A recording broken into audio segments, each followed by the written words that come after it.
बहराइच के जिन गुनहगारों ने राम गोपाल मिश्रा को गोली मारी, उनके हाथ और पैर लड़खड़ा रहे हैं। जिस गली में नफरत की स्क्रिप्ट लिखी गई, वहां योगी का खौफ तारी है। बहराइच के बवालियों पर कानून का डंडा जरूर चलेगा, मगर योगी स्टाइल में हिसाब किए जाने की शुरुआत हो गई है।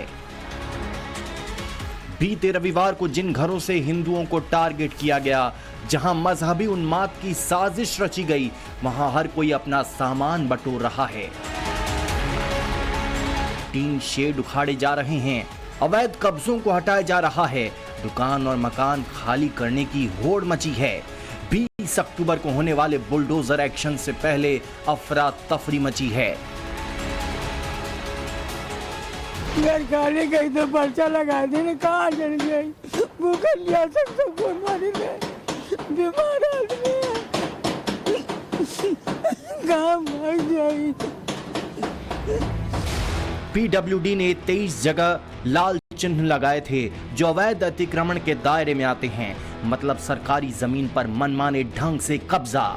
राम गोपाल मिश्रा के कातिलों में से एक अब्दुल हमीद का घर भी इस लिस्ट में शामिल है। बताया जा रहा है कि अब्दुल हमीद ने करीब 20 फीट सरकारी जमीन पर मकान दुकान बना लिया था। पीडब्ल्यूडी की टीम पहले भी इस इलाके में अवैध अतिक्रमण को लेकर अल्टीमेटम दे चुकी थी, मगर अब 3 दिनों का नोटिस देकर जमीन खाली करने का आदेश दिया है। नोटिस अभी ये जानबूझकर प्रताड़ित करने के लिए किया जा रहा है जिला प्रशासन के द्वारा। इस मामले में बहुत महत्वपूर्ण मामला ये है कि 3 दिन का जो समय दिया गया है, जब एक्यूज जेल में हैं, सब जान रहे हैं, तो एक्यूज को सर्व करवाना चाहिए था। जानबूझकर घर पर चस्पा किया गया है कि गैर कानूनी रूप से माननीय सर्वोच्च न्यायालय में इस मामला पेंडिंग होते हुए उस भवन को तोड़ना चाहते हैं, गैर कानूनी काम करना चाहते हैं, इसीलिए गलत तरीके से नोटिस दी गई है। बहराइच में बुलडोजर चलेगा, ये लगभग तय माना जा रहा है। इस दौरान सुप्रीम कोर्ट के दिशा निर्देशों का पालन भी किया जाएगा। सुप्रीम कोर्ट का कहना है कि सड़क, सरकारी फुटपाथ, रेल लाइन या सार्वजनिक जगह पर कब्जा करने वालों पर बुलडोजर एक्शन किया जा सकेगा। इसके लिए प्रशासन की तरफ से नोटिस जारी किया जाएगा। गौर करने वाली बात यह है कि बहराइच में होने वाले योगी के एक्शन में किसी तरह का भेदभाव नहीं है।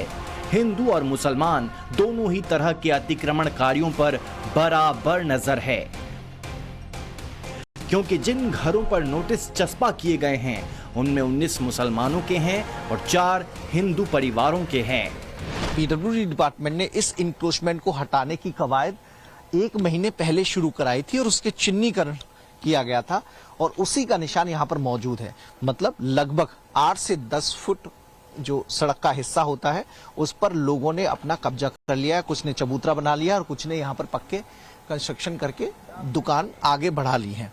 अब जिला प्रशासन इसकी जांच करवा रहा है, और जांच के बाद रोड को चौड़ा करने के लिए जो बुलडोजर का एक्शन लिया जाता रहा है, निर्धारित नियमों का पालन करते हुए, उसी के तहत यहाँ पर भी कार्रवाई अमल में लाई जाएगी। अगर रोड के जो अक्रमण था तो फोरम पार था, ये 24 घर बात करा रहे हैं, क्यों हम भी करवा रहे हैं?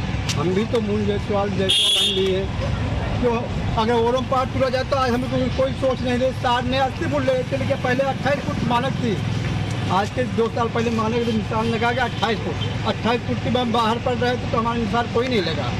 अब 60 फुट नोटिस लगा के 60 फुट पड़ेगा। हमारा घर क्यों तोड़ा जा रहा है? हम किसी भी मामले में नहीं बोले थे। जब दंगा हुआ, हम बच्चन के लेके घर में दरवाजा बंद करके बैठ गए। हम देखा भी नहीं था क्या हो रहा है क्या नहीं हो रहा है, तो फिर हमारा घर क्यों तोड़ा जा रहा है? बहराइच पर योगी सख्त हैं, लखनऊ में बैठकर हर अपडेट ले रहे हैं। शनिवार सुबह मुख्यमंत्री योगी आदित्यनाथ ने बड़ी बैठक की, जिसमें डीजीपी प्रशांत कुमार और ADG law and order Amitabh Yash के अलावा कई आला अधिकारी शामिल थे। करीब आधे घंटे तक चली मीटिंग में योगी ने सिचुएशन की पूरी जानकारी ली। इससे पहले बहराइच के बीजेपी जिलाध्यक्ष ब्रिजेश पांडे से लंबी बातचीत की। अखिलेश यादव की पार्टी के बड़े नेता और यूपी विधानसभा में नेता प्रतिपक्ष माता प्रसाद पांडे ने बहराइच जाने का प्लान बनाया, लेकिन उन्हें प्रशासन ने परमिशन नहीं दी। माता प्रसाद पांडे ने संभावित बुलडोजर एक्शन को लेकर भी सवाल उठाए। उन्होंने 3 दिनों के नोटिस को पर्याप्त नहीं माना। माता प्रसाद पांडे की ये लाइन अखिलेश यादव का अगला स्टेप है। ये अलग बात है कि योगी के बुलडोजर में हिंदू मुसलमान वाला एंगल नहीं मिला तो अखिलेश यादव ने एनकाउंटर में फेक नैरेटिव गढ़ना स्टार्ट कर दिया। आप एनकाउंटर नहीं कर रहे हैं, एनकाउंटर नहीं हो रहा है, ये हत्या हो रही है और ये पूरी जनता देख रही है। ये कोई मैं नहीं देख रहा हूं या आप नहीं देख रहे हैं, चर्चा करें ना करें, जनता देख रही है। बीजेपी का जो मॉडल है वो बहुत सिंपल मॉडल है।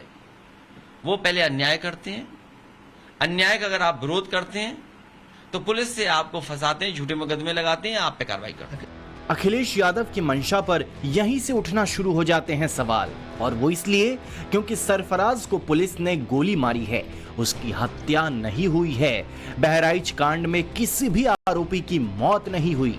पुलिस ने जिन्हें भी गिरफ्तार किया है उन्हें कोर्ट में पेश किया है। फिर किस आधार पर अखिलेश यादव एनकाउंटर में हत्या वाला एंगल निकाल आए?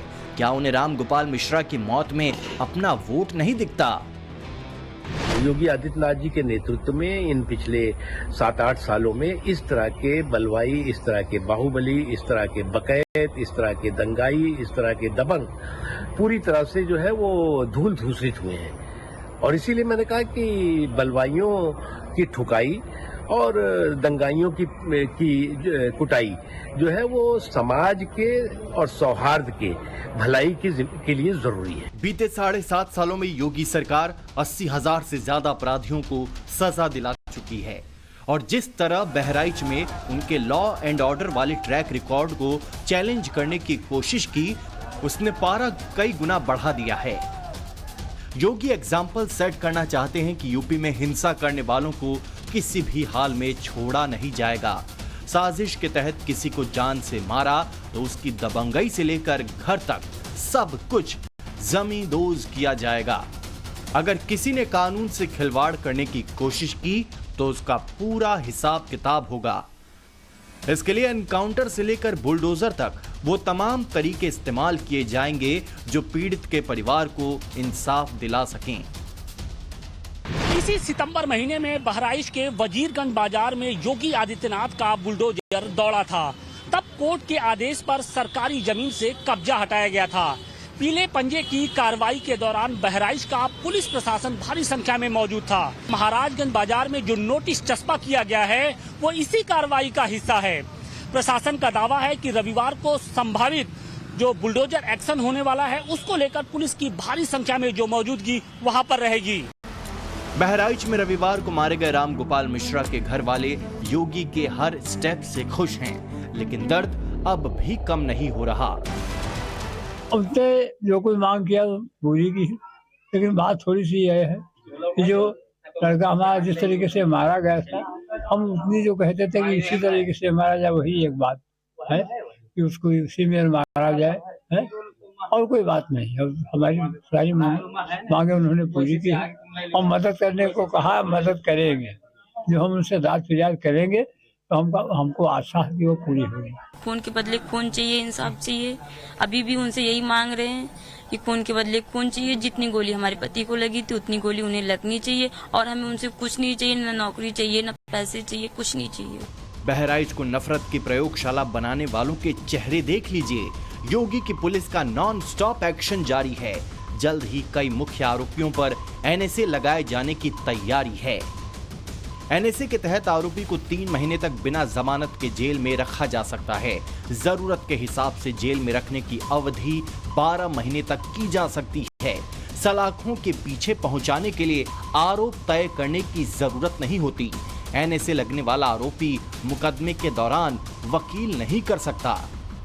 माना जा रहा है कि आरोपी अब्दुल हमीद का नाम इसी सूची में पहले नंबर पर हो सकता है, क्योंकि उसी के घर में राम गोपाल मिश्रा को गोली मारी गई और वो गोली उसके बेटे सरफराज की बंदूक से ही निकली थी। जो अपराधी है, जिस जाति धर्म का हो, उसके खिलाफ कार्रवाई होनी चाहिए। पर एक बड़ा सवाल उठता है, पुलिस का क्या सटीक निशाना एक ही जगह पे जाकर लगता है? तो ये तमाम सवाल पैदा करता है। मेरा सिर्फ इतना कहना है कि वातावरण इतना खराब क्यों है? क्या कर रही थी उस समय पुलिस जब ये जुलूस निकल रहा था? जब ये सारा प्रकरण हो रहा था तो पुलिस खामोश क्यों बैठी थी? दोषी तो पुलिस है स्थानीय। योगी की डिक्शनरी में माफी की गुंजाइश नहीं, फिर चाहे वो आरोपी हो या लापरवाह।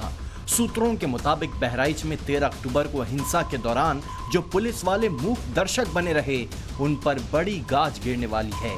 शोभा यात्रा निकाले जाने से पहले मस्जिद से क्या अनाउंसमेंट किया जा रहा था, ये भी जांच में शामिल किया गया है। आरोपी अब्दुल हमीद के नेटवर्क को खंगाला जा रहा है, उसके बिजनेस की हिस्ट्री निकाली जा रही है, बेटों की गतिविधियों की पूरी डिटेल जुटाई जा रही है। अब्दुल हमीद पर योगी का फोकस इसलिए सबसे ज्यादा है क्योंकि सारा बवाल उसी के घर के बाहर हुआ और कहा जाता है कि इलाके के रसूखदार लोग उसके यहां बैठने आते थे। बहराइच से मनीष यादव के साथ bureau report, times now Bharat.